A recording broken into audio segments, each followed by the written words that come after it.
محبت کسی ایسے شخص سے کرو جو تمہیں اللہ کے قریب لے جائے، کیونکہ نبی کریم سرور کونین تاجدار مدینہ صلی اللہ تعالی علیہ وآلہ وسلم کا فرمان عالی شان ہے کہ انسان اس دنیا میں جن سے محبت کرتا ہے آخرت میں انہی کے ساتھ اٹھایا جائے گا۔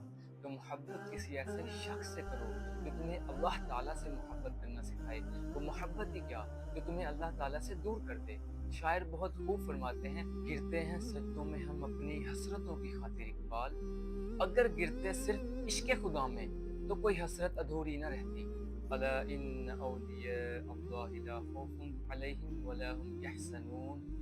قرآن کریم کی یہ عظیم آیت سورہ یونس ورس 62 میں ارشاد ہوئی، جس کا ترجمہ کچھ اس طرح ہے، خبردار، بے شک اللہ کے ولیوں پر نہ کوئی خوف ہے اور نہ وہ کبھی غمگین ہوں گے۔